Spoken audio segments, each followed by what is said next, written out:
Is medical terminology hard? Let's talk about it.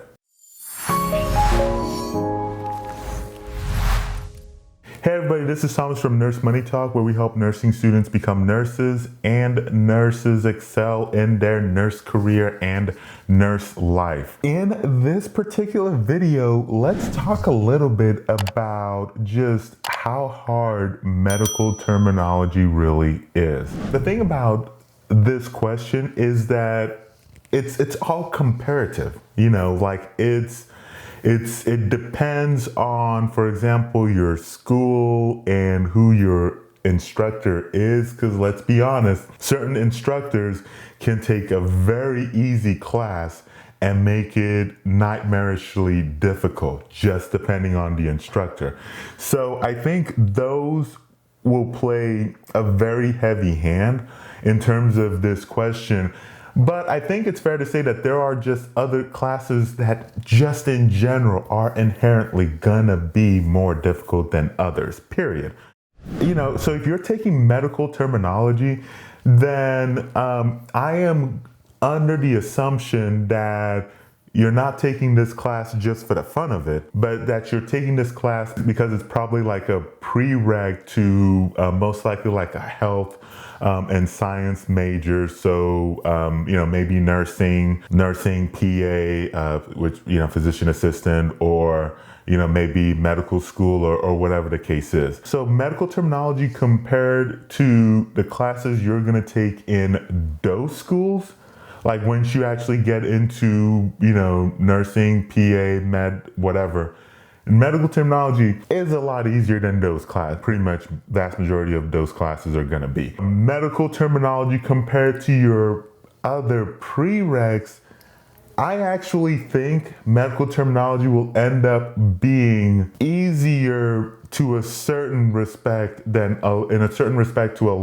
compared to like a lot of your other prereqs. So for example, I don't think medical terminology in terms of difficulty holds a candle to like human anatomy and human physiology. I don't think it will touch like organic chemistry, and I don't think it'll hold a candle to like physics or whatnot. I threw a bunch of prereqs just kind of depending on what your major is. So I think it's worth putting in that perspective. But that's not to say that medical terminology is an easy class. I think it'll be easy depending on how you function.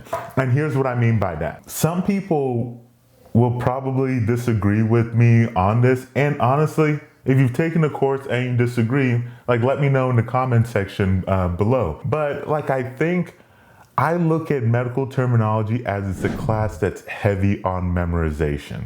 You just need to memorize these large bits of information. Then it just gets into the person being able to having good study methods, being able to know how they can memorize large sums of information, and then being able to regurgitate it in an exam is how I view medical terminology.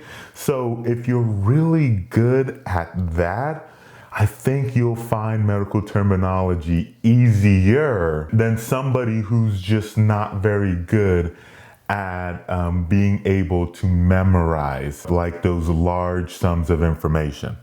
Now, some quick tips, I should say, for just being able to do well in medical terminologies is I think, depending on the student, study groups may or may not be helpful to that. Some people find a lot of success to that, others don't. Making flashcards. And then part of the deal with with study groups is then once you make those flashcards, you then can quiz each other back and forth. Whether you're using a whiteboard to study, some people, if you just knowing how well you study, maybe writing it repetitive. And so using a whiteboard and just writing it over and over and over again will actually help you learn it. Knowing how you learn personally makes a huge difference. Some people, maybe you need to hear it over and over and over again said. That will help. Others, you might have to write it, or if you have not developed your study skills, maybe getting involved with a tutor can help. Sometimes students can benefit well from just, having an individual tutor helping them. You can go to nursemoneytalk.com/tutor to be able to find a tutor online, and then you can schedule out times, and then you can work with them on an individual basis.